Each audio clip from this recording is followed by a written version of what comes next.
No está más de decir que probablemente dentro de nuestro examen final hay alguna preguntita sobre el tema que vemos hoy. Permítame, yo creo que no está grabando, sí, ya está grabando. Entonces, bueno, muchachos, buenos días. Estamos en este momento con el profesor, el ingeniero Emil Vélez. El profesor ingeniero, el ingeniero Emil Vélez es especialista, es ingeniero industrial, especialista en gerencia.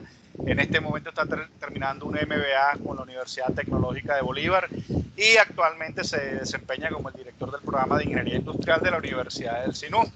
Yo como les comenté en la clase pasada, la idea es que el profesor Emil nos dicte una clase hoy sobre un tema que considero muy pertinente porque cada vez se está usando más esta técnica, aunque no es nueva, viene desde hace mucho tiempo y especialmente nace por allá como uso militar, como la mayoría de nuestras herramientas de control estadístico. Primero los militares fueron los que lo usaron y ha venido evolucionando. Incluso se dice que sin el uso de la MEF probablemente no hubiéramos podido llegar a la Luna.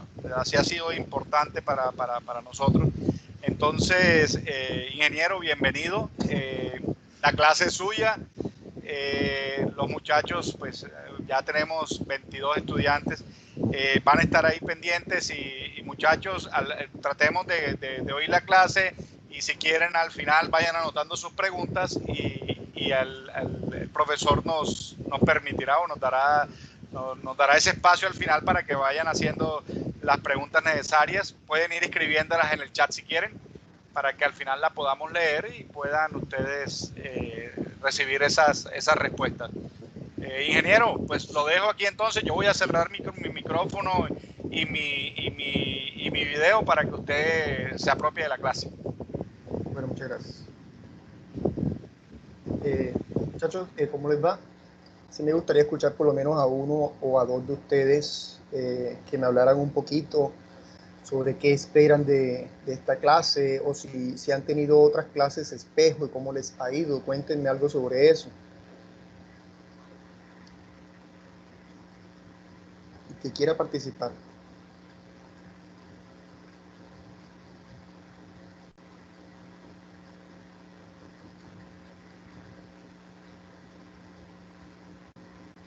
Hola. ¿Sí me escuchan? Hola, ¿sí me escuchan? Muchachos, por Sí, profe, favor. sí, claro. Jaime, sí, no escucho a ningún compañero, ningún estudiante. ¿Sí hablaron? Pues yo Sí, primera sí, vez sí, ahí hablaron. escucho acerca del tema, profe, disculpe. Abdu Maciel, cuéntame, Abdu, ¿has tenido otra clase espejo ya? No, primera vez que escucho, o sea, Bueno. primera vez que voy a tocar el tema. No, y creo que hasta el momento la estrategia de clases de espejo, profe, y perdone que lo interrumpa, poco se está usando. Sí, pues, y no sé si los muchachos de pronto en otra clase lo han hecho, pero creo que no. Creo que no porque me lo hubieran reportado a mí. Claro. Bueno, entonces vamos a hacer primíparos todos, porque también es la primera vez que hago esta clase espejo. Así que en nombre de Dios esperemos que nos vaya muy bien. Voy a empezar a compartir pantalla.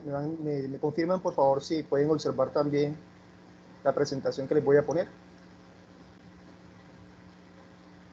Sí, claro, sí se ve. Sí, profe, sí, sí. Ok, entonces vamos a continuar con esta presentación. Es el uso del AMEF como herramienta de gestión de riesgos. AMEF significa análisis modal de fallos y efectos. Efectos y fallos dicen algunos, pero realmente primero es el fallo. Se tiene que dar el fallo para estudiar el efecto que se presenta en ese fallo. Esta herramienta, como dijo el profe Jaime, se está utilizando bastante. Ya tiene bastante historia. Ahora les voy a hablar un poquito sobre la historia rápidamente de la MEF. Pero ahora se está consolidando mucho más con la nueva norma, la normatividad de la ISO 9001 versión 2015, que yo creo que ustedes ya también han escuchado sobre eso.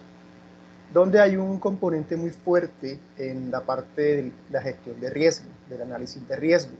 La norma 9001, como ustedes creo que ya conocen algo sobre eso, nunca especifica las herramientas que la organización puede elegir o puede seleccionar para cumplir con los numerales. ¿Por qué? Porque es una norma muy genérica y cada empresa o cada organización, dependiendo de sus características, dependiendo de su sistema, de sus procesos, de su complejidad también, selecciona la herramienta más adecuada, ¿verdad? Entonces, esta es una de las herramientas que podemos utilizar para la gestión de riesgos. Se pueden utilizar otras más. Veamos entonces esta herramienta. Primero, la palabra clave es riesgos, ¿verdad? Los riesgos, ya ustedes de pronto han visto qué ha pasado últimamente en el mundo entero. Por ejemplo, hace algunos meses tuvimos un desplome en el precio del petróleo, pero fue una cosa impresionante. Llegó a costar menos 37 dólares, menos 37.000 dólares un barril. Menos 37 dólares, sí, menos 37 dólares un barril. O sea, ¿qué pasó? Los productores tenían que prácticamente pagar a la gente para que se llevara el petróleo. Eso es algo nunca antes visto. Fue un riesgo que nadie pudo haber vaticinado, nadie tiene ahí una pitoniza para que le diga lo que va a ocurrir, ¿verdad? También eso obviamente vino acompañado de un problema financiero, un problema de bolsa, un crash, un nuevo crash bursátil. Vamos a ver qué sucede en estos meses, cómo se maneja ese problema de la bolsa, cómo evoluciona. Y todo, bueno, todo no, pero la gran mayoría de los problemas financieros que están ocurriendo hoy son causa de un bichito, un virus pequeñito, ¿verdad? Que es el coronavirus COVID-19, que nos tiene a nosotros también alejados del campus universitario, que nos tiene a nosotros haciendo cosas que nunca habíamos hecho, como por ejemplo que todas nuestras clases fueran 100% virtuales, por lo menos teníamos antes algunos encuentros, algunos módulos, pero no toda una clase. Entonces hemos aprendido. ¿Qué enseñanza nos da esto? Que de los problemas, de las crisis, surgen soluciones nuevas. De las crisis son buenas para las empresas porque rompen con el status quo. Obviamente no voy a decir que el virus COVID es bueno, claro que no. Pero las crisis para las empresas las ayudan a mejorar, las ayudan a progresar, a cambiar, a evolucionar. Si no existieran crisis, las empresas siguieran iguales y no mejoraran. Entonces, digamos que desde ese punto de vista es el único beneficio que podemos sacar de esas crisis que se presentan, ¿verdad?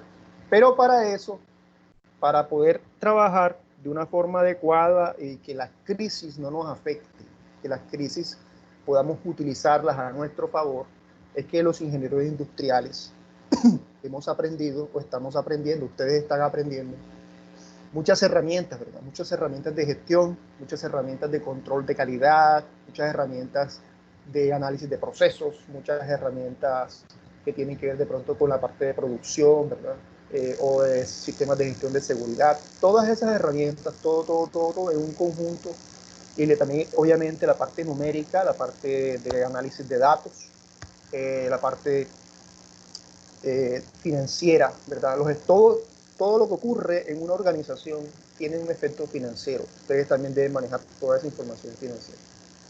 Entonces, todas esas herramientas que nosotros manejamos y que tenemos a la mano, a disposición de los ingenieros industriales, es lo que nos hace a nosotros diferentes, es lo que nos da a nosotros el factor diferencial, ¿verdad? Esa es nuestra fortaleza, el manejo de los problemas, el manejo de los datos, el análisis de la información, ¿verdad? Para poder tomar decisiones. Esa es la gran ventaja que tenemos que aprovechar y que ustedes aprenden cada día más. Entonces, vamos a hablar un poquito de la historia de la MEF, ¿verdad? Como ya hemos empezado a hablar sobre eso. Entonces, el AMEF surge por allá en los años 50, 1950, o sea que es bastante viejito ya, ¿no? Tiene bastante rato. Vean que la NASA es la que inicia con el AMEF. tiene un papá bastante fuerte, bastante confiable, ¿verdad? Si la NASA la utiliza, entonces una MIPYME, pues obviamente debería utilizarla. Después esa herramienta sale del interior de la NASA, no solamente se quedó ahí, sino que salió y llegó a la Ford Motor Company. La Ford Motor Company tuvo un problema de un modelo de un vehículo, creo que era el modelo Pinto. La historia creo que algo lo menciona, donde se presentaron muchos accidentes. Entonces tenían que hacer un análisis interno de las fallas que tenía el modelo Pinto. Y justamente utilizaron el AMEF para poder encontrar esas fallas y solucionarlas. Entonces la Ford incursionó en el uso del AMEF y a partir de ahí lo estandarizó. De hecho, el AMEF es muy fuerte su utilización en el sector automotriz a partir de este problema que se presentó en la Ford. De ahí se quedó en el sector. El profe mencionó algo del viaje a la luna, justamente por el AMEF, que la utiliza la NASA. Obviamente venía evolucionando y el AMEF fue una de las herramientas más importantes para organizar los viajes espaciales y el viaje a la luna incluido en esos viajes espaciales. Después, en los años 90, viene el fortalecimiento de las normas de calidad con la aparición de la norma de las series ISO 9000, por allá en el año 94, creo que fue que empezaron en sus primeras versiones. En sus primeras versiones, la norma obligaba al uso de la herramienta AMEF, ya muy, digamos, pensada para el sector de la producción, utilizando mucho de la parte automotriz, que fueron los papás prácticamente de todos los sistemas de gestión de calidad ISO 9000.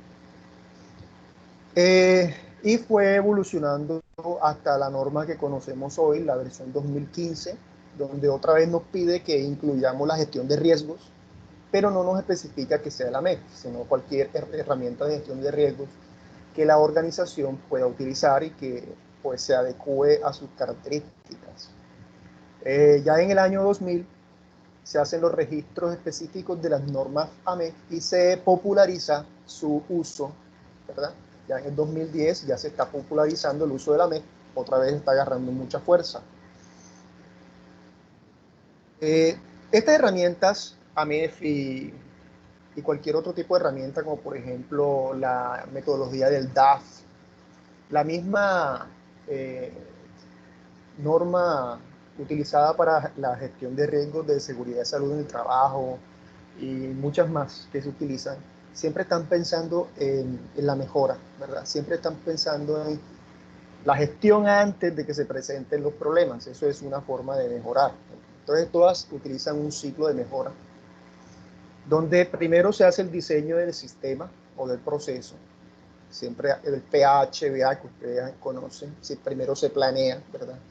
El diseño es parte de la planeación, se hace la gestión para poder llevar a cabo toda esa planificación en la implementación de los sistemas, ¿verdad? Donde ya tenemos muchos indicadores que nos van a nosotros a mostrar cuándo un sistema está funcionando y cuándo tiene fallas, para atacar inmediatamente cuando se presenten, ¿verdad?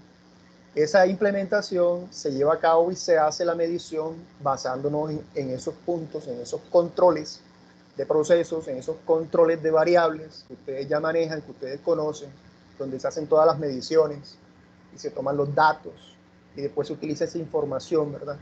Para poder analizarla y poder tomar decisiones.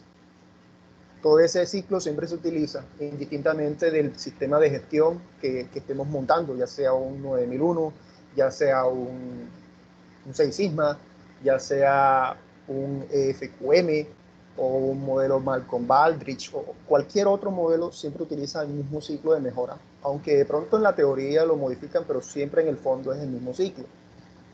Entonces, cuando hacemos esa medición a partir de unos datos que nosotros tomamos en campo, ahí donde entra la parte de muestreo, análisis estadístico de esos datos, y que hay que otra vez recordar que tiene que hacerse con herramientas o con equipos confiables, ¿verdad? Que tengan una buena resolución, que sean equipos calibrados. Ustedes ya también han hablado sobre eso, la parte de calibración, que tengan una buena capacidad para poder medir la capacidad del proceso, para poder medir la estabilidad y la inestabilidad del proceso.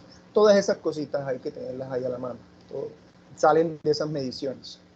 Cuando tenemos esas mediciones y podemos decir si estamos bien o estamos mal, si el proceso es tipo 1, tipo 2, tipo 3, tipo 4, ya ustedes también conocen eso. Entonces nosotros tomamos medidas. Y las medidas pueden ser acciones correctivas si el fallo ya se presentó. Si ya se presentó el problema, si se materializó. Entonces nosotros debemos tomar medidas correctivas, acciones correctivas. Iniciando primero por una corrección y después haciendo un análisis, ¿verdad?, de las causas para poder tomar esas acciones.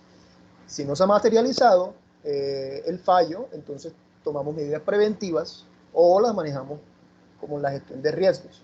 Ahora, la norma ISO 9001 versión 2015 no habla de acciones preventivas, pero no quiere decir que no podamos levantarlas. Eso también hay que tenerlo claro. No, ahora como la norma no aparece en las acciones preventivas, las tenemos que suprimir. De pronto hay muchos consultores que dirán eso, pero la verdad no, en ninguna parte tampoco de la norma dice que se deben suprimir. Nosotros podemos seguir levantando acciones preventivas y utilizarla después para alimentar nuestra gestión de riesgos y hacer un sistema es mucho más, digamos, más fuerte, que tengamos esos dos tipos de entradas de la gestión de riesgos. Todo eso es un ciclo de mejora, ¿verdad? Si mejoramos y después tomamos las mejoras, también hacemos innovación, porque obviamente cuando tomamos esas decisiones de cambiar un proceso o de cambiar una actividad, hay una mejora y puede ser una innovación de ese proceso. Entonces, hay también otras personas, otros consultores, otros docentes que yo he visto que también separan que una cosa es la calidad y otra cosa es la innovación. No vamos a mezclar, porque la calidad restringe y la innovación abre la mente, el lado derecho del cerebro, y que la calidad es del lado izquierdo del cerebro, porque manejamos muchos datos. Tampoco en ninguna parte dice eso. Nosotros podemos mezclar las dos herramientas. El análisis de datos y la innovación deben conjuntarse, deben trabajar juntas de la mano, donde cada una de ellas se retroalimenta para fortalecer un sistema de gestión, ¿verdad? Entonces, eso también es importante que lo tengamos en cuenta. Trabajar con análisis de datos y con innovación. Ahora, hablando sobre la mejora continua, que también les estaba mencionando el ciclo de mejora, nosotros también podemos tener en cuenta estas dos palabritas que tal vez ustedes han escuchado, que es el sistema Kaizen. El sistema Kaizen es la mejora continua, paulatina, ininterrumpida, ¿verdad?, de un proceso, pero que se hace con pequeños pasos, pero de forma gradual. Ese es el Kaizen. Hay otra palabrita japonesa que es el Kaikaku, que son las mejoras radicales cuando se hacen unas inversiones fuertes. Puede ser partiendo de una reingeniería de procesos, es posible que parta de ahí, o es posible que se tome una decisión administrativa, ¿verdad?, de un cambio radical de la forma de hacer las cosas en la organización. Por ejemplo, la compra de un equipo diferente, pasando, por ejemplo, de un equipo manual a un equipo de control numérico computarizado, como por decir cualquier ejemplo, ¿verdad? Entonces ahí hay una mejora, porque hay una inversión alta y una mejora radical. Entonces nosotros trabajamos de las dos formas, en la mejora continua, donde están los dos ingredientes de esta receta. Trabajamos nuestra mejora continua diaria, nuestra mejora permanente, y también se hacen las innovaciones que irrumpen con la normal forma de hacer las cosas. Y hay que adaptar la empresa, ¿verdad? En la teoría de la reingeniería también nos dice que después que se toman esas medidas hay que readaptar a las personas, a las funciones de las personas. Hay que de pronto hacer una reestructuración de los procesos, una reestructuración del área, del diseño de la planta, cualquier cosa que se necesite hacer. La norma de calidad ISO 9001, en su nueva estructura de alto nivel, se centra mucho en esta parte de la gestión del riesgo. Y desde el mismo numeral 4, que es el numeral base, recuerden que si yo cumplo con el numeral 4, estoy cumpliendo con todo, porque en el numeral 4 está resumida toda norma. Entonces se hace el énfasis en la gestión de riesgos, ¿verdad? Vamos a ver más adelante un poquito sobre ese componente. Aquí está justamente. Entonces la norma ISO 9001 versión 2015, en el numeral 441, en su inciso F, que ustedes conocen, nos dice literalmente que la organización debe abordar los riesgos y oportunidades determinados de acuerdo con los requisitos del apartado 6.1. Ya nos está diciendo que hay que abordar los riesgos y una manera de hacerlo es con la herramienta AMEF. Ahora, ¿qué dice el 6.1? El 6.1 sobre los riesgos me dice esto. 6.1.2. La organización debe planificar las acciones para abordar estos riesgos y oportunidades. Aquí hay una cosa que tenemos que ver. El AMEF nos ayuda con la gestión de riesgos, pero también hay otra palabra que nos acompaña, que es la oportunidad, ¿verdad? Que es cuando tenemos tenemos la capacidad de mejorar el proceso sin que se encuentre en riesgo, ¿verdad? Entonces ahí están las dos cosas. Yo puedo gestionar un riesgo pensando en la ocurrencia del fallo o puedo mejorar el proceso de cualquier manera, aunque no tenga de pronto una posibilidad de presencia de fallo. Puedo hacer un kaikaku, por ejemplo, ¿verdad? Una mejora significativa. O si yo tengo unos indicadores de gestión, por ejemplo, que estoy midiendo paulatinamente en mi proceso productivo, y yo digo que voy a tener un 99.5% de efectividad o de eficacia. Y en mis indicadores me aparece que siempre estoy llegando al 99.9, casi 100. Entonces, y se mantiene así durante 6 meses. Eso quiere decir que estoy subestimando mi capacidad. Si yo subestimo mi capacidad, ¿qué tengo que hacer? Ajustar esos indicadores, porque yo soy capaz de superar ese indicador, esa meta de ese indicador, porque la estoy superando paulatinamente y siempre estoy haciendo informes donde siempre salgo como un superhéroe, pero, o sea, hay que adaptarse, hay que ajustarse a lo que está ocurriendo. Quiere decir que me debo exigir un poco más. Y el B, la manera de integrar e implementar las acciones en sus procesos del sistema de gestión de calidad y evaluar la eficacia de estas acciones. Quiere decir que esta gestión de riesgo me debe llevar a mí a ejecutar acciones para mejorar todo mi sistema de gestión de calidad en conjunto, ¿verdad? Y obviamente la mejora del sistema de gestión se hace con, como les había dicho, con las mejoras paulatinas y las mejoras radicales. Las acciones tomadas para abordar los riesgos y oportunidades, un momentico cierro aquí esto, deben ser proporcionales al impacto potencial en la conformidad de los productos y servicios. Eso quiere decir, vean que la misma norma me está diciendo que usted debe medir el impacto, debe tener un sistema de medición, ¿verdad? Donde usted me va a decir qué tanto impacto tiene ese efecto que usted detecta sobre el producto o sobre el servicio. Entonces el AMEF se acomoda perfectamente a lo que me está diciendo la norma, porque la AMEF me va a permitir a mí hacer una identificación y una cuantificación o una valoración, ¿verdad?, de los riesgos que se pueden presentar en mi producto o en mi servicio.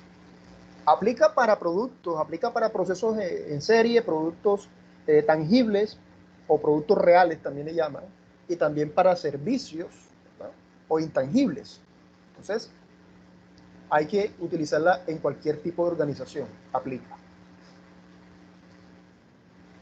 Por favor, me retroalimentan si están escuchando y si están observando.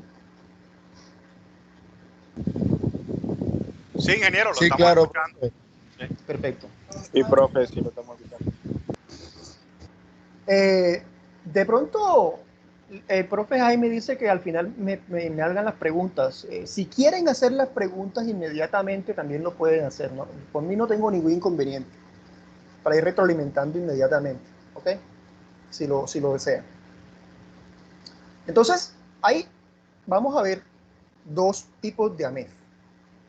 Un AMEF dirigido al diseño, ¿verdad? Y un AMEF dirigido al proceso. Una vez esté diseñado y empieza el proceso productivo, es el otro AMEF. Vamos a ver cada uno de ellos. Entonces el AMEF de diseño se utiliza para la creación, ¿verdad? Para cuando usted está diseñando un producto nuevo y empieza a definir su uso. Primero tenemos que saber para qué lo vamos a hacer, qué tipo de producto es. Entonces, partiendo de eso, yo tengo que saber las funciones que va a cumplir ese producto y cuáles serían los posibles fallos en cada una de esas funciones de ese producto para poder anticiparme y poder corregirlas antes de mandarla a producción, porque el AMEF de diseño debe ser muy riguroso, porque es que cuando usted manda a producción un producto que está mal diseñado, ya no hay nada que hacer, ya se fue para producción. Eso puede ser incurrir en un despilfarro gigantesco, ¿verdad?, de material. Entonces, el diseño debe ser muy responsable. Entonces, aquí me dice, hay que utilizarlo para analizar productos, maquinaria estándar. Por ejemplo, si yo voy a hacer, por ejemplo, ahí se ven varias piezas mecánicas. Esas piezas mecánicas las tengo que hacer en diseño, un prototipo perfecto para poder mandarla a producción en serie, porque después puedo gastar muchísimo dinero. Se evalúa subsistemas o componentes, todos los componentes de una pieza, por ejemplo un motor, yo hago un despiece de un motor, cada piecita yo debo analizarla, para ver si encaja, cómo es, cuál es la medida, etc. Las entradas son las especificaciones técnicas, ¿verdad?, de los productos y las piezas.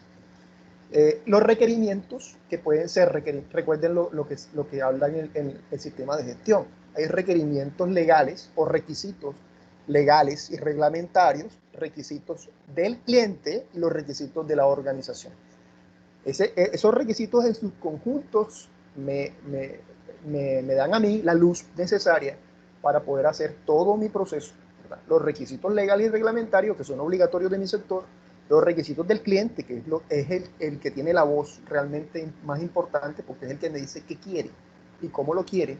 Claro que ahí hay una cosa, yo tengo que orientar a mi cliente, porque a veces el cliente no sabe cuáles son las características que debe pedir de un producto. Yo tengo que orientar, es mi responsabilidad hacerlo. No es que yo voy a coger la información del cliente igualitica como me la dice y así se lo entrego, y el cliente de pronto queda insatisfecho porque en su ignorancia puede pedir algo que no es lo que él quiere. Eso también es responsabilidad del ingeniero, orientar al cliente. Y los requisitos de la organización, ¿cuáles son los requisitos de la organización? Mis procesos, ¿verdad?, partiendo de mi capacidad instalada. Yo tengo que decir, hombre, yo no puedo recibir ese tipo de productos, ese tipo de órdenes, porque no tengo la capacidad. Es una responsabilidad que yo debo tener clara. Yo tengo que decir la verdad. No es que voy a comprometerme a entregar una producción donde yo sé que no la puedo hacer. Y también las limitantes de manufactura y de mantenimiento, que tienen mucha relación con lo que estoy diciendo, ¿verdad? Al final lo que sale, ¿qué es? Sale un prototipo. Ahí entonces, en la gráfica se observan muchas piecitas. Ahora con la parte de la impresora 3D nosotros podemos hacer pruebas permanentemente de las piezas y de cualquier tipo de producto antes de mandarlo a producción. Eso nos da a nosotros una ventaja muy grande, porque antes no era así. Antes había que hacer un prototipo en el material como tal y se podía demorar un poquito más. Ahora las cosas son mucho más rápidas. El AMEF de proceso, que es el segundo tipo de AMEF, que es cuando ya el AMEF de diseño fue realizado, fue probado y llevado a cabo. Ahí justamente una de las entradas es el AMEF de diseño. Entonces el AMEF de proceso se asume que el producto según el diseño cumplirá su objetivo. Vean que parte de esa premisa. Entonces yo primero tengo que hacer una revisión al inicio del proceso. Si el diseño está listo, continúo. Si no, para atrás. No se puede hacer un desperdicio de material, ¿verdad?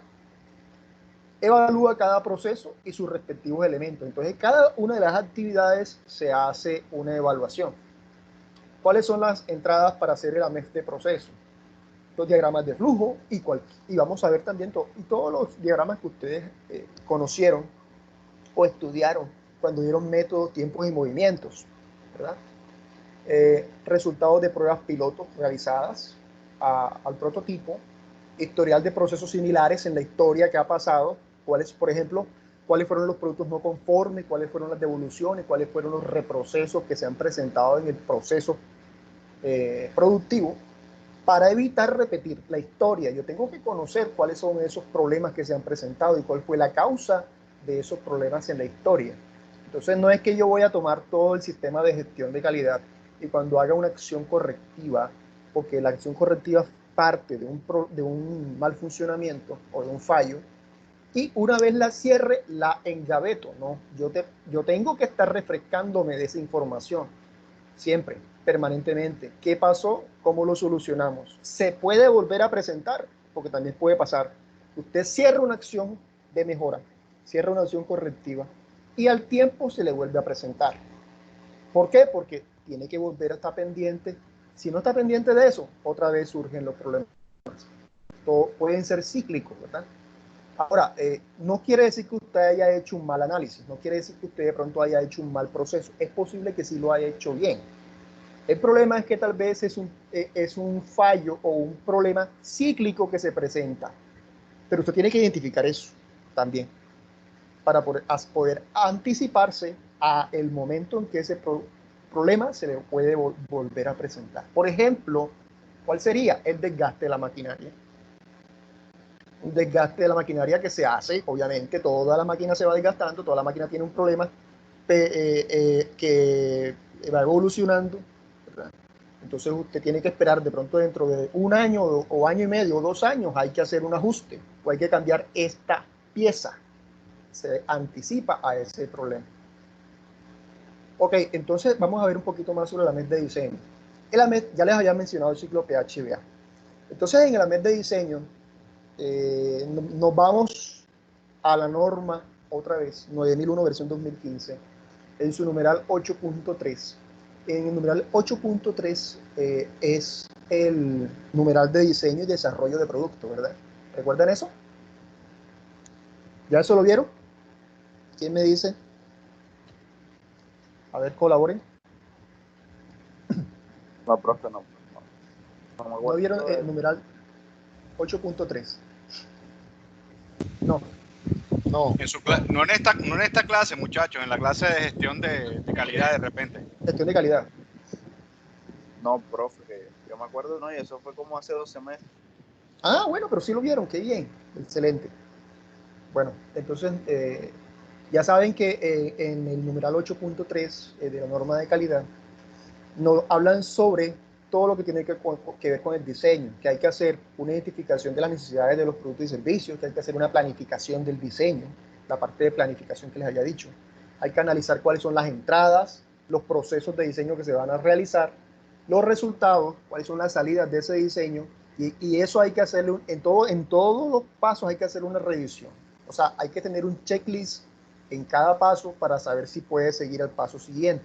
Y al final, cuando se hace el prototipo, hay que hacer una validación, ¿verdad? Y la validación se hace probando el prototipo. Por ejemplo, si es una receta en una empresa de servicio de restaurante, porque es un plato nuevo que están diseñando, yo tengo que hacer una validación con algún cliente, poner de pronto al cliente a que lo pruebe, o una degustación si es un producto alimenticio diferente al restaurante, por ejemplo, un producto alimenticio como un queso nuevo, una configuración un chorizo nuevo, lo que sea, yo hago degustaciones en los puntos de venta, ¿verdad? Y siempre hay personas que tienen productos y les regalan a los clientes y les preguntan cómo le pareció y van anotando. ¿Le gustó? ¿Qué piensa sobre el producto? ¿Qué mejora le podríamos hacer? Una serie de preguntas. O hago un Philips 66, llamo a un pool de personas y les doy una muestra y ahí mismo hago como una entrevista. Entonces, la organización decide cómo lo hace. Y hago la verificación de que todas las características que yo planifique, al final el producto las tiene. Y esas son las características que yo voy a validar con esa degustación. Y cualquier cambio que se presente es mi retroalimentación para poder otra vez diseñar o rediseñar el prototipo. Entonces, el 8.3 es un ciclo PHBA dentro de la misma norma, ¿verdad? Es como otra norma dentro de la norma, prácticamente. Entonces, habla sobre específicamente diseño. Aquí tenemos mucho para trabajar. Hay mucha tela que cortar. Bueno, ejemplos de herramientas que podemos utilizar para el análisis de diseño. Eh, las fichas de producto, donde se especifican cuáles son las características de un producto. Ahí hay un ejemplo de un, de un restaurante que cada uno de los platos los tiene en una ficha, para que cuando se haga la preparación tengan claro cómo se hace. Está la fórmula, están las características, cómo es el empaque, cómo es los requisitos de normativos que debe cumplir, cómo se debe conservar y cualquier consideración para almacenamiento. O sea, yo especifico todas las información pertinente en mi producto. Otra entrada para análisis de diseño es, por ejemplo, el diagrama de piezas, donde yo un producto hago como una explosión interna de sus piezas, ¿verdad? ¿Qué es lo que tiene por dentro? Y cada una de las piecitas le pongo un numerito y después hago una tabla. Cada una de estas piezas está en esta tabla, son estas y tienen estas características con este código, con esta especificación, por ejemplo. Milímetros, pulgadas, lo que sea, ahí lo especifico, ¿verdad? Para poder hacer un buen diseño y un buen prototipo.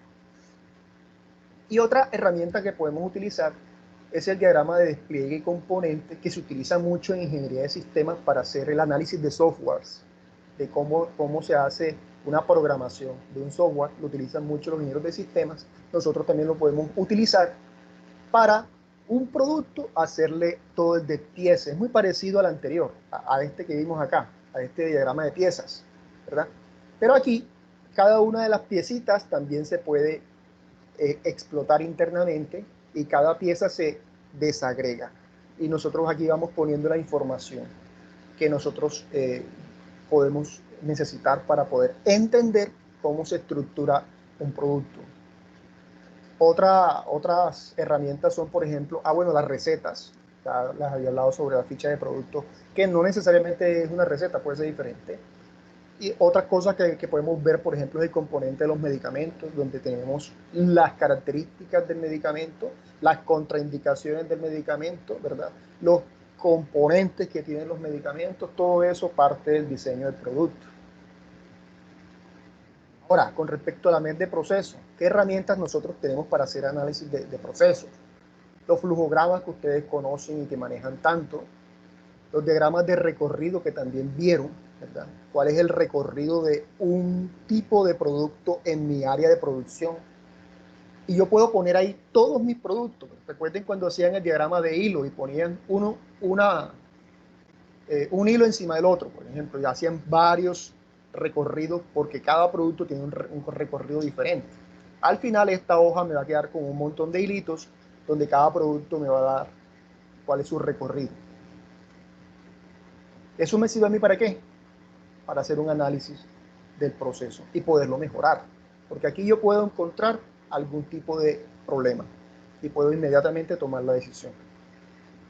Otro es el cursograma, ¿verdad? Donde yo también tengo cuáles son los componentes y cómo se van adicionando uno dentro del otro, o qué actividades voy a hacer secuenciales, ¿verdad? ¿Qué actividad tengo que hacer primero, después esta, después la otra? Voy a utilizar esta herramienta en esta actividad, voy a utilizar este equipo en esta otra, y así sucesivamente. Voy contando cuánto me demoro en cada una de ellas y los paso acá a esta plantilla que ustedes también conocen, donde yo hago la contabilización de todo el tiempo estándar de producción de un tipo de producto, y yo puedo hacer un análisis con esta información y de pronto recortar distancias, recortar tiempos de alistamiento, de maquinaria o demoras en el proceso, ¿verdad?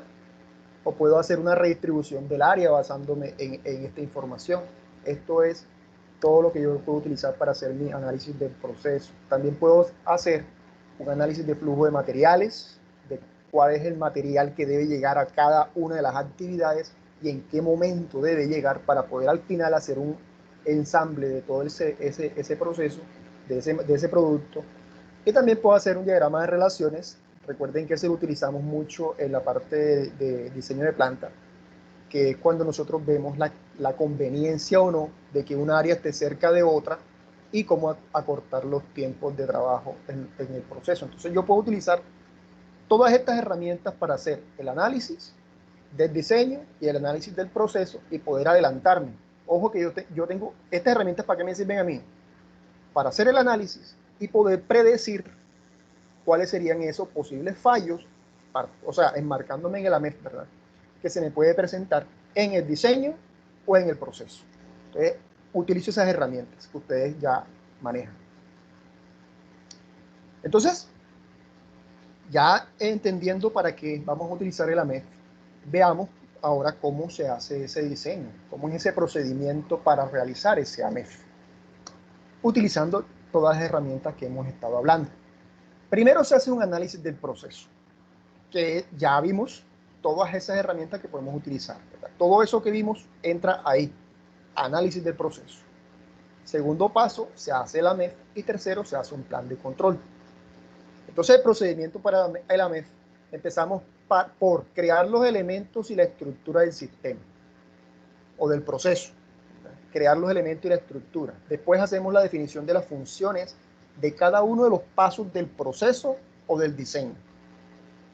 Cuando sabemos las funciones de cada uno de los pasos del diseño o del proceso, podemos evaluar los riesgos, podemos identificar los riesgos si conocemos las funciones, para qué se hace cada actividad.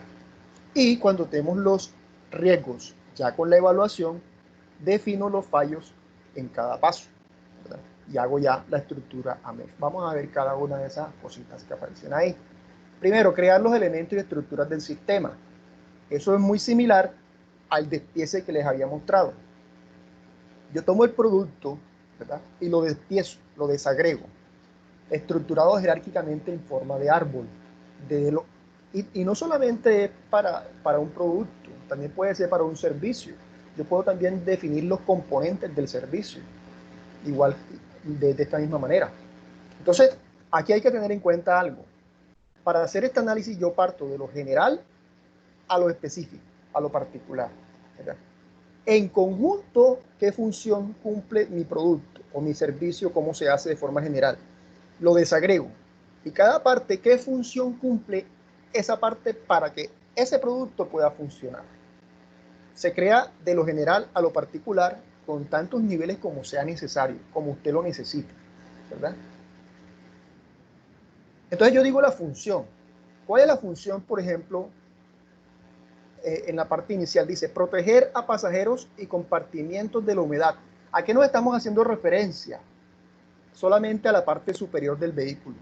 Aquí también se pudo haber desagregado o se pudo haber venido trabajando con el vehículo completo. Yo puedo haber hecho la desagregación del motor, de las ruedas, para qué sirve el motor, para qué sirven las ruedas, etcétera, ¿verdad? Pero aquí solamente tomamos la parte superior. ¿Para qué sirve la cubierta superior? Para proteger a los pasajeros y compartimientos de la humedad.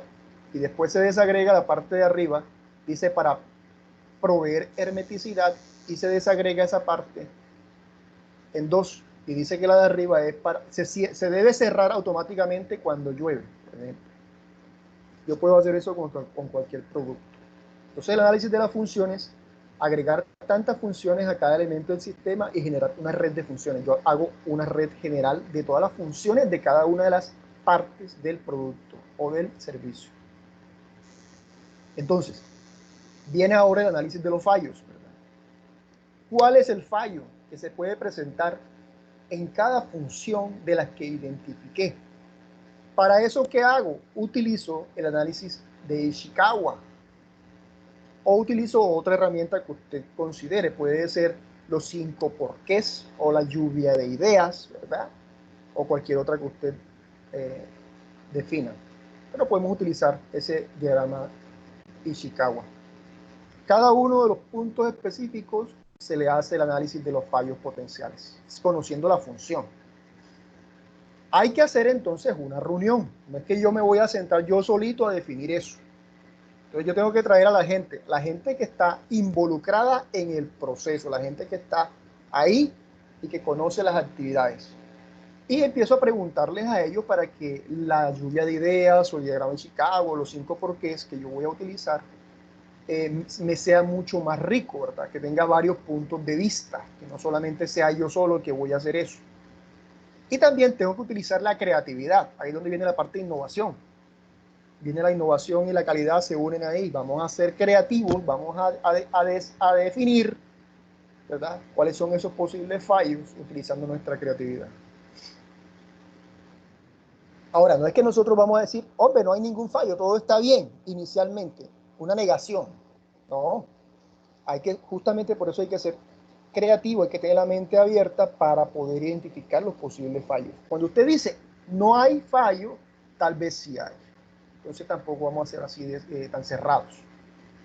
Y esa definición de esos fallos debe ser lo más minuciosa, ¿verdad?, lo más minuciosa posible para que puedas ser certero y poder encontrar realmente los fallos que se puedan presentar. Entonces, ahí no vamos a escatimar en posibilidades. Todas las posibilidades se pueden dar. Entonces, no es que vamos a decirle, no, eso no me parece, usted mejor sálgase de esta reunión, porque todas esas posibilidades pueden ser significativas. Aquí está el ejemplo, por ejemplo, de lo que veníamos viendo. Proteger a los pasajeros y compartimientos de la humedad. ¿Cuál es la posible falla? Pasajeros y compartimientos mojados. Proveer hermeticidad. Posible falla, infiltración de agua.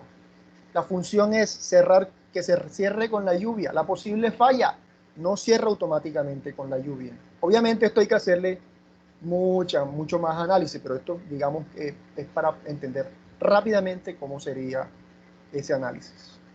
Entonces, a cada función yo le puedo sacar muchas posibles fallas, no solamente una sola.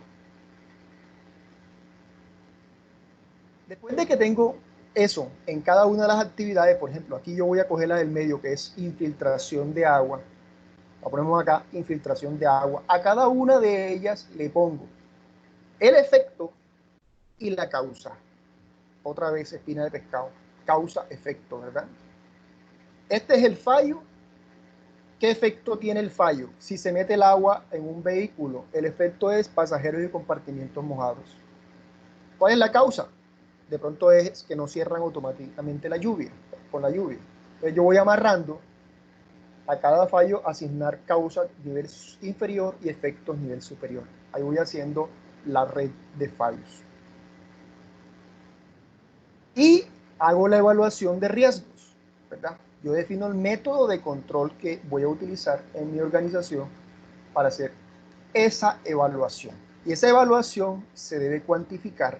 Ahora, hay algunos criterios para cuantificar, ¿verdad? Para poder definir esos riesgos, qué tanto impacto tienen. Porque es que hay algunos que tienen un impacto muy alto en mi producto o en mi servicio, y hay otros que tienen un impacto, digamos, más bajo, más llevadero, que no van a poner en peligro la continuidad del proceso, pero hay algunos fallos que sí. Entonces yo tengo que aprender a hacer la valoración, ¿verdad?, de qué fallos me pueden a mí afectar mi proceso de forma general y qué fallos no necesariamente me van a afectar, sino que yo los puedo corregir rápidamente. Entonces hay varios criterios que vamos a ver. Bueno, hay varias tablas que se utilizan para estos criterios, no hay una nada más. Ustedes de pronto, cuando vean literatura al respecto, van a encontrar diferentes tablas, pero no voy a decir que una es mejor que la otra, porque todas hacen valoraciones de riesgo. Aquí vamos a ver una de ellas. Pueden encontrar otras un poco más generales o un poco más específicas. Esa evaluación que hay que hacerle a cada falla, aquí está justamente la gráfica, que a la falla se le hace el análisis del efecto y la causa. Tiene 3 índices. El primer índice que se le hace en el análisis, que se calcula en el análisis, es el índice de severidad. Lo que les venía diciendo, qué tan severo es, ¿verdad?, que ocurra esa falla en el proceso. Me para el proceso, me daña el material, se me dan reprocesos inmediatamente, ¿verdad?, o no, o es algo leve que puede ser, que puede continuar mi proceso, ¿verdad?, o no. Entonces yo tengo que determinar la severidad, qué tanto impacto presenta esa falla. Ese es el primer indicador, el primer índice. segundo índice es el de ocurrencia. ¿Qué tantas veces se me puede presentar esa falla en el proceso? ¿Verdad? ¿Cada cuánto se me puede presentar? O si yo, por ejemplo, produzco 3 millones de piezas a la semana, entonces esa fallita se me está presentando cada 5.000 piezas. Tengo que encontrarla. O en el tiempo o en el número de piezas. Hago el análisis de la ocurrencia que se me presenta o se me puede presentar. Y la detención es qué tan fácil de detectar es el problema o la falla. Porque a veces hay fallas que son fáciles de detectar o que son muy evidentes, ¿verdad? Porque son notorias, porque sé que me dañan el proceso, me dañan el diseño, porque son grandes, porque son de pronto muy visibles. O hay otras minúsculas, pequeñitas, que yo no las detecto fácilmente, pero que vienen haciendo daño por ahí abajo y al final revienta. Entonces, ¿cuál es la más peligrosa de esas dos? ¿Qué les parece? ¿Cuál creen ustedes? ¿Cuál es más peligrosa? La fácil de Las que detectar. son difíciles de detectar, las que son difíciles de detectar. ¿Por qué? Porque al Obviamente, final son acumulativas, ¿verdad? Y al claro. final, sí decías, No, sí, sí. Lo estoy escuchando, perdón. sí. Y al final revienta el problema mucho más grande. Claro que si yo detecto una que es muy notoria y no hago nada, también obviamente es un problema muy grande. Entonces tenemos esos tres índices: severidad, ocurrencia y detención, que son los que entran a hacer la cuantificación de la MEF. Entonces veamos. Severidad, ocurrencia y detección. Multiplico los tres índices, los tres resultados que yo voy a calcular y me da el número de prioridad de riesgo. ¿Está?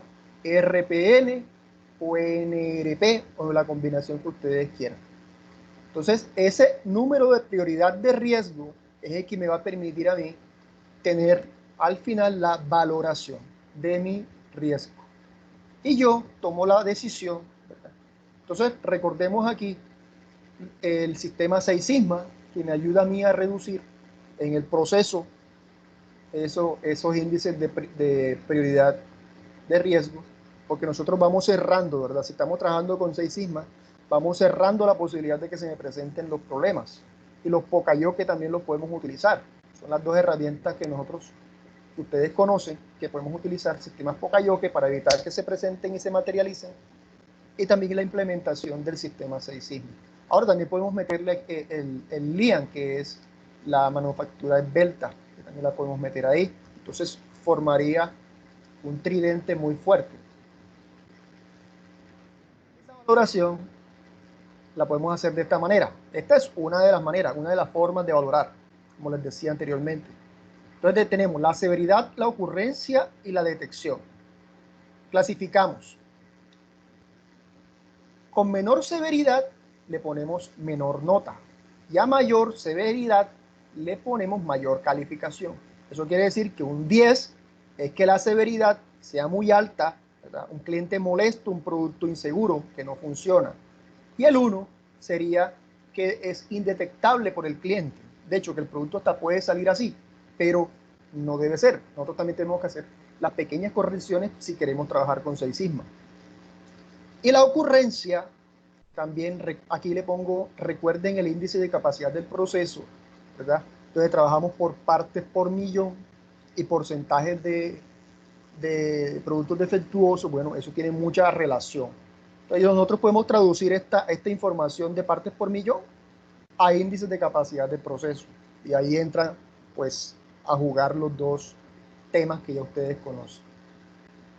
Y aquí me dice que entre más ocurrencia se presenta, más calificación le pongo.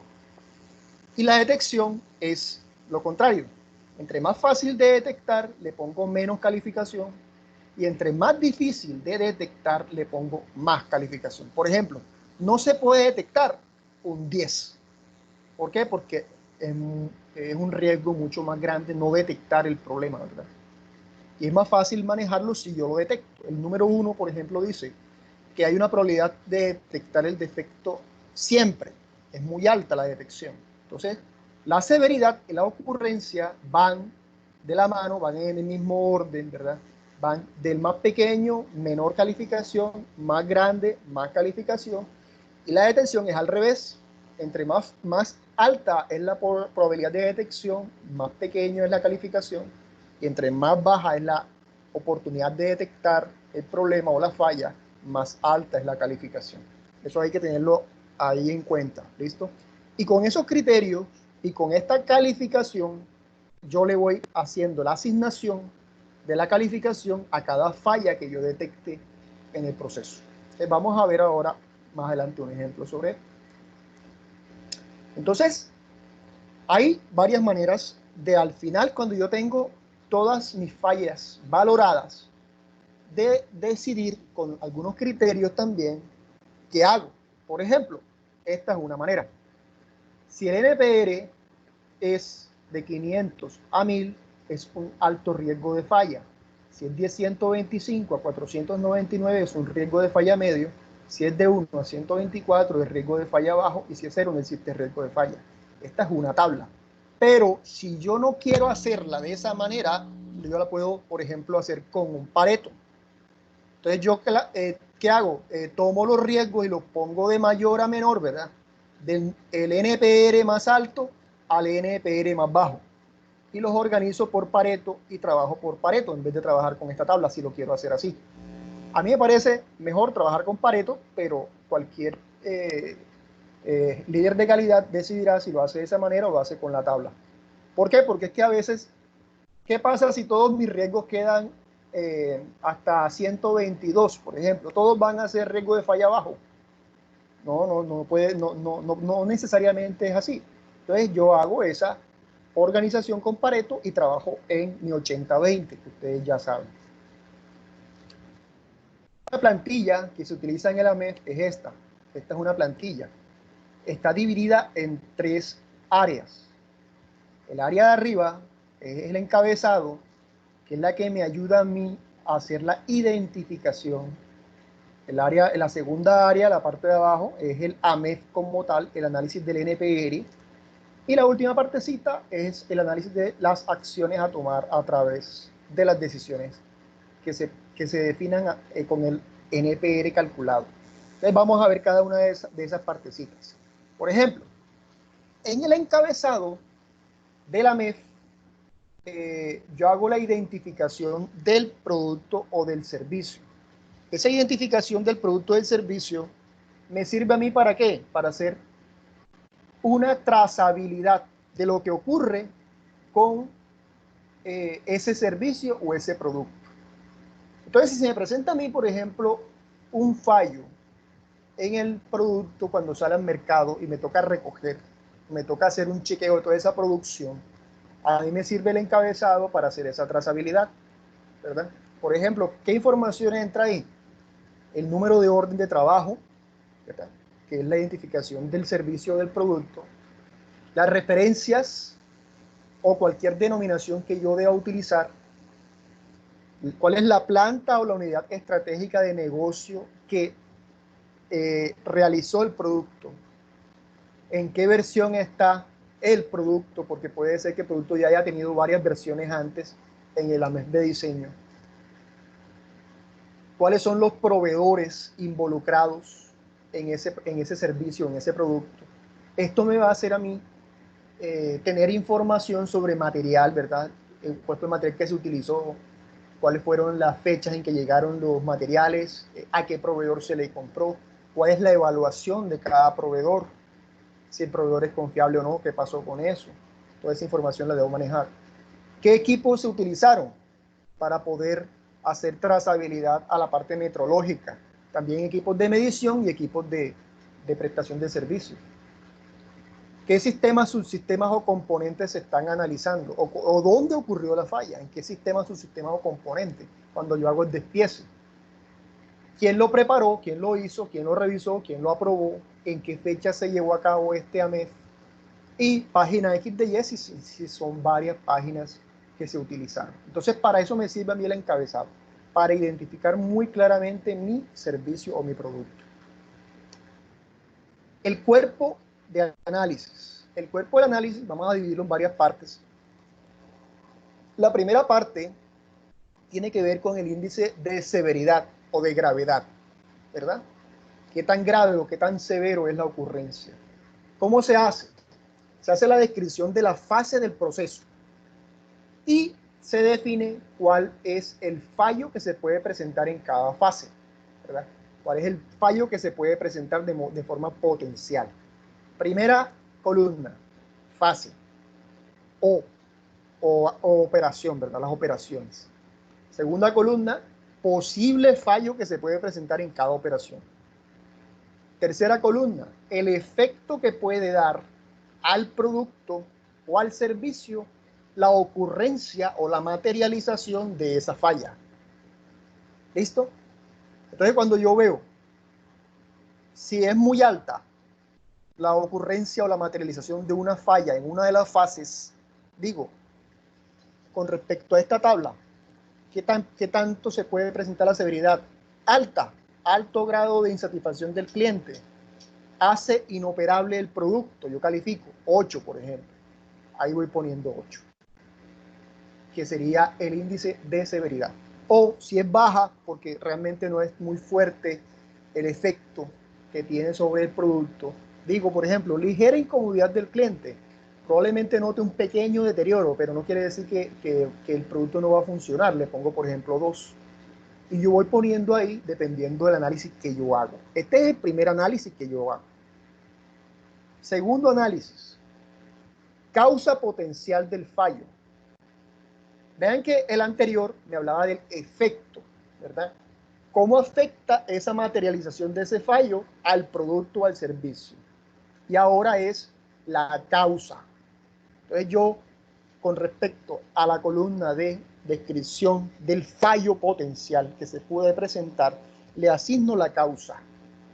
Y digo, ¿qué tantas veces se puede presentar esa causa?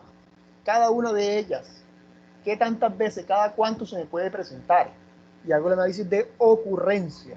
Y aquí también está la tabla de ocurrencia. Entre más veces se me puede presentar, más calificación, ¿verdad? Entre menos veces se me puede presentar, menos calificación. Ahí voy poniendo yo mi segunda valoración de ocurrencia, que es la segunda parte del análisis. Van 2 análisis. Tercer análisis. Hago la verificación de los controles existentes en este momento, ¿verdad? ¿Hay control o no hay control hoy? ¿Y cuál control es el que se está haciendo? Si hay control, es más fácil detectarlo. Si no hay control, es más difícil detectarlo, ¿verdad? Entonces yo pongo cuáles son los controles que existen y pongo también si la detección es fácil de hacer o es difícil de hacer. Si es muy probable que yo no me dé cuenta de la ocurrencia de la falla, le pongo 10 o le pongo 9, 8 o 7. Probablemente no se detecta el defecto. Pero si es más fácil de detectar porque hay un sistema de control, entonces yo le pongo una calificación baja. 1, por ejemplo, porque hay una probabilidad de detectar el defecto muy alta, porque siempre lo podemos detectar. Ese es el tercer análisis. Ahora, tengo 3 valoraciones, tengo 3 numeritos, ¿verdad? ¿Cuáles son? Primero, severidad. Segundo, ocurrencia. Tercero, detección. Multiplico los 3 números y me sale mi NPR, que es el número de prioridad del riesgo. Y yo esos numeritos de prioridad de riesgo los organizo con un Pareto y pongo los que más número de prioridad de riesgo tienen arriba. A esos hago mi 80-20 si lo quiero hacer, si les parece aplicar el Pareto 100%. Entonces a eso yo les hago toda la fuerza para evitar su ocurrencia. Ahí está. Recordemos entonces esa tablita. El NPR o RPN, severidad por ocurrencia por detección. Ahora, después de que yo tengo el NPR, tengo que hacer un plan de control del AMEF. Con el NPR calculado, yo defino para cada una de las fallas potenciales cuáles son las acciones recomendadas, ¿verdad? Conociendo la falla, conociendo el efecto, conociendo la causa, ¿verdad? Y conociendo los valores que yo calculé. Yo defino las acciones. ¿Con quién me reúno? Con mi grupo de trabajo. Para que todos los que están involucrados puedan dar su punto de vista y sea una sesión de análisis más enriquecida, ¿verdad? Y se pueda tomar acciones adecuadas y pertinentes al problema que se presente. Y ahí, con las acciones recomendadas, yo defino qué áreas son las que van a entrar en esas acciones, qué personas son las que van a estar al frente de estas acciones, ¿verdad? Responsables. Y la fecha de realización de cada una de esas acciones. Ese es el plan de control. Y yo tengo que implementarlo. No es que solamente lo voy a utilizar para mostrarlo, ¿no? Yo tengo que implementar el AMEF. Esta es una de las acciones que me ayudan a mí a demostrar la mejora continua, que es el capítulo 10. Recuerden que me piden obligatoriamente la mejora continua de mi sistema de gestión. Entonces el AMEF me ayuda a mí a demostrar esa mejora. Después de que yo estoy implementando esas actividades, esas acciones, le hago un análisis de resultados. Entonces yo digo, ¿cuáles son las acciones que se realizaron? Porque es posible que no todas se realizaran, ¿verdad? Ahí ya yo encuentro problemas. ¿Por qué no se realizó la acción número tal, por ejemplo? No, por esta razón. Entonces hay que hacer un análisis de esa acción que no se realizó. Otro análisis diferente. O levantar otra o no conformidad al respecto. Y le hago a esas acciones realizadas, otra vez, después de que realizo las acciones, vuelvo a hacer el AMEF. Entonces, el AMEF inicial es cuando hago el trabajo por primera vez. Después de que yo hago las acciones, debo hacer el AMEF de nuevo. Calculo otra vez todo, hago de nuevo todo el análisis.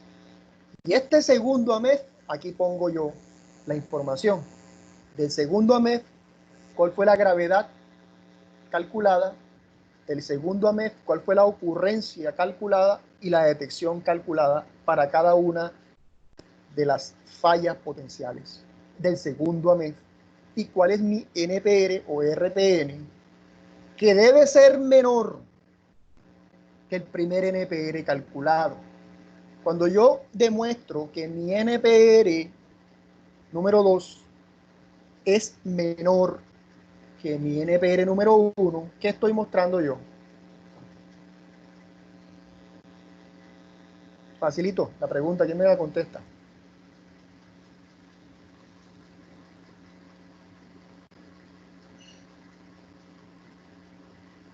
¿Me están escuchando?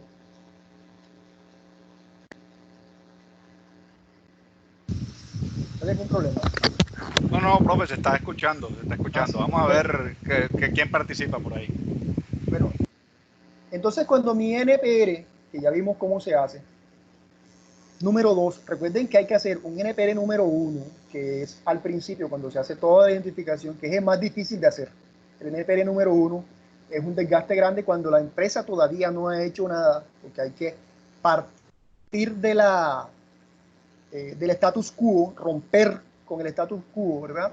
Que es tan fácil de que permanezca en el tiempo. Entonces es más complicado, pero se hace. Es un esfuerzo grande. Listo, seguimos el NPR. Hicimos nuestro AMEF. Llevamos a cabo las acciones. Calculo el NPR número 2, que es después de que las acciones se hacen, para eliminar las causas de fallo. El NPR número 2 debe ser mayor o debe ser menor que el NPR número 1. Menor. ¿Sí? ¿Decías? Escuché una voz femenina. Cuéntame otra vez. Que no te escuché bien. Bueno, yo supongo que dijiste es menor. Sí, efectivamente es menor. El NPR2 debe ser menor. Sí. Entonces, ¿qué pasa cuando el NPR2 es menor? ¿Qué estoy demostrando? Estoy demostrando una mejora de mi proceso, ¿verdad? O sea que yo puedo transformar todas esas acciones en un indicador que se llama NPR, un indicador cuantificable, un indicador numérico, facilito de calcular. Entonces yo ya voy mostrando mi NPR y voy diciendo, mire, yo estoy en mi NPR, va mejorando porque también disminuyendo paulatinamente. Demuestro mejora.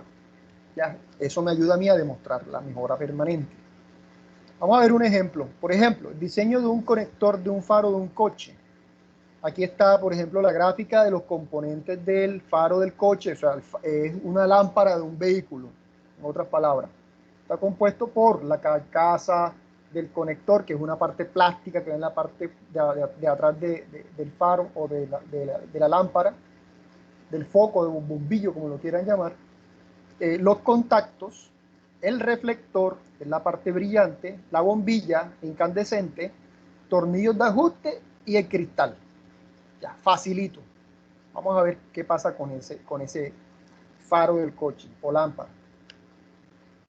En primer lugar, definiremos los diferentes componentes del producto sobre el cual se realiza la mezcla. ¿Cuáles son los componentes? De esto cogemos los que nosotros creemos que son más críticos. No necesariamente todos. Yo puedo seleccionar o los puedo hacer todos si yo deseo. En este ejercicio vamos a tomar solamente estos tres componentes: el tornillo de ajuste, la bombilla y el cristal difusor. Entonces, seguidamente se identifican las funciones de cada uno de los componentes. Recuerden que cada una de las actividades o de las operaciones se les hace el análisis de las funciones. O si estamos hablando de diseño, que este es un evento de diseño, en el diseño se hace el despiece y se toma cada piecita y se hace el análisis de la función. ¿Para qué sirve cada pieza? Que eso es lo que estamos viendo. Por ejemplo, el tornillo de ajuste sirve para ajustar el ángulo de inclinación del faro, la bombilla para poderle dar luz y el cristal difusor para poder difundir la luz, que depende del cristal cómo se hace la difusión. Así de sencillo. En este ejemplo, pero puede ser complicado dependiendo de las características del proceso. Sigamos entonces. Se anotan los efectos que producen cada uno de los modos de fallo identificados para cada uno de los componentes. Entonces, componente número 1, tornillo de ajuste. Operación, ajuste del ángulo de la inclinación del faro. ¿Cuáles son las posibles fallas que puede tener el tornillo de ajuste? Primero, rotura del tornillo, ¿verdad? Segundo, que se rompa la rosca donde va el tornillo. Tercero, ovalización de la esfera y oxidación del tornillo. Por ejemplo, cuando usted le hace mucha fuerza a un tornillo, ¿qué pasa? La muesca del tornillo se va perdiendo de la forma, se va haciendo una ovalización. Entonces, esas son las posibles fallas que se pueden presentar. Bombilla, calentamiento excesivo, mal montaje o se puede fundir. Cristal difusor, mala difusión. Yo voy poniendo cada una de las posibilidades de falla que puede tener. Pueden ser varias, que cada uno de los componentes puede tener varias posibilidades de falla. Y después viene la parte del cálculo de la gravedad. Entonces, a cada una de las fallas potenciales que yo ya definí, por ejemplo, rotura del tornillo, rotura de la rosca, ovalización de la esfera, oxidación del tornillo, vamos a tomar el tornillo, nada más, yo le hago el análisis de la posibilidad de fallo. Entonces, ¿qué pasa si se presenta una rotura del tornillo? El faro libre angularmente e imposibilita de arreglar.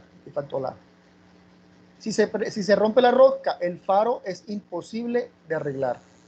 La ovalización de la esfera, el faro se queda libre angularmente. Si se oxida el tornillo, se rompe el tornillo. Le pongo gravedad. Entre más grave, más alto es. Por ejemplo, aquí los tres primeros me pusieron más alta la gravedad que la última, ¿verdad? Después viene La ocurrencia, ¿qué tantas veces se presenta la ovalización de la esfera? Ahí dice 5, es el que más se presenta. El que menos se presenta, ¿cuál es? La rotura de la rosca para el tornillo. Entonces yo sé que la ovalización de la esfera tiene un mayor porcentaje de ocurrencia, se presenta con mucha más recurrencia que la rotura de la rosca. Y la detección, ¿qué tan fácil de detectar es? Aquí a todos le pusieron 5, porque todos son medianamente fáciles de detectar. Pero por ejemplo, el bombillo, que fue el filamento mal diseñado. El filamento mal diseñado, el control que se hace es el certificado del proveedor. Y si se presenta un mal vacío en el filamento, el control que se hace es el certificado del proveedor. Dice que es fácil de detectar el certificado del proveedor. Ahí hay dos variables, porque son dos variables diferentes. Entonces, a una de ellas le pusimos que es difícil de detectar el filamento mal diseñado, le ponemos 10, pero si es fácil detectar el mal vacío, le ponemos 2.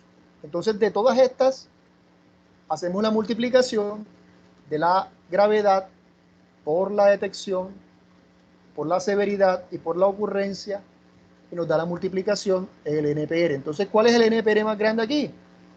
El problema del filamento mal diseñado es el NPR más grande. Después viene la rotura del bombillo. Y así sucesivamente, yo voy haciendo un Pareto. Aquí el NPR yo lo organizo por Pareto y tomo los que más NPR se presentan y a eso les hago la definición de las actividades. Entonces a ustedes ahí les queda una tarea, no sé si el profe me permite ponerles una tarea a los estudiantes, por ejemplo, que se hagan 8 grupos y cada grupo realice una de las actividades. Ustedes, profe, si quiere, lo reparte por grupos y revise la tarea.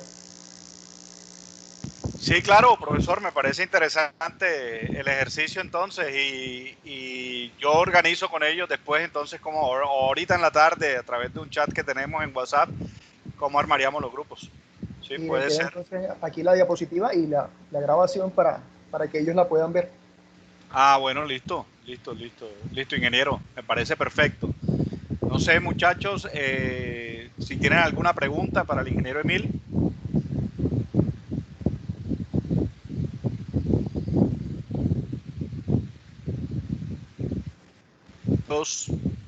Ellos son tímidos a veces. Sí, lo noto. Hablan poco. Hablan poco, sí, estuvieron callados hoy. Muchachos, ¿alguno quiere de repente hacer algún comentario? Bueno, miren, los veo bastante callados, aunque con en el chat se han expresado varias veces. Quiero comentarles que, bueno, esta herramienta es una herramienta súper práctica, que se está utilizando mucho y me gustó mucho el enfoque que le dio el profesor Emil, porque pues lo vimos relacionado con todo el tema de sistemas de gestión. No vimos la herramienta como una entidad aparte, sino como aplicado a los sistemas de gestión, y me pareció chévere que haya hecho eso, ingeniero. Muchachos, hoy es nuestra última clase, entonces primero que todo darle las gracias al ingeniero Emil, y segundo pues agradecerles a todos por que pues se desarrollaron muchas cosas y que como decía el ingeniero al principio, tuvimos una dificultad muy grande que causó ese bichito que es el coronavirus, el COVID-19, que es el nombre correcto para referirse a él. Y bueno, tal vez esto nos ayudó a mejorar muchas de las deficiencias que teníamos creo que tengo problemas con mi conexión a internet, voy a desconectar mi cámara un momentico por eso. Tuvimos, pues esto sirva para generar unas oportunidades muy grandes. Es probable que el siguiente semestre vayamos a tener unas intermitencias entre presencialidad, virtualidad. Las universidades van a decidir cómo lo van a hacer, y es probable que muchos de ustedes nos volvamos a ver en nuestra siguiente clase en séptimo semestre, que normalmente muchos repiten conmigo, que es operaciones 1, pues. Pero entonces, más que todo, darle las gracias. Quedo a la orden. El próximo miércoles vamos a tener nuestro final. Y bueno, vamos a implementar esta actividad que nos deja el profesor Emil para esa nota final, ¿sí? Entonces, bueno, ingeniero, le agradezco mucho. Ojalá podamos seguir haciendo este tipo de actividades, ojalá yo pueda participar y devolverle la actividad que usted hizo con nosotros el próximo semestre con sus estudiantes. Y bueno, no, muchas gracias. ¿Alguno quiere decir algo antes de irnos? Profe, de cualquier forma, lástima que mis estudiantes ya están en parciales, pero hubiera sido bueno que hubieran estado los dos. Tranquilo. Y ojalá podamos de repente el otro semestre tener encuentros presenciales, porque yo pueda viajar allá y que usted pueda venir acá a dictar las clases presencialmente, pero bueno, dependerá de cómo evolucione toda esta pandemia. Perdón. Bueno, listo, ingeniero, muchas gracias. Muchas gracias a usted por invitarme. Bueno, listo. Bueno, Inge, gracias. Muchachos, ¿alguno quiere decir algo o nos vamos sin más? Muchachos, cuéntenme si les pareció bien la clase, que me voy a ver si... Sí, porfa. Abdú, que siempre da Buenos su días, opinión. profe. Alberto Navarro, no, como herramienta súper buena, es muy práctica. Por lo general a uno en la parte académica le enseñan como la parte difícil, pero esta forma de ver esta herramienta es muy práctica y se logra ver que las soluciones son mucho más fáciles de lo que uno cree. Hay que detallar por los métodos, por el fin de pecado, usar todos los métodos para poder identificar fácilmente los resultados. Pero es una excelente herramienta y lo había visto de la manera como usted lo ha dicho, profe.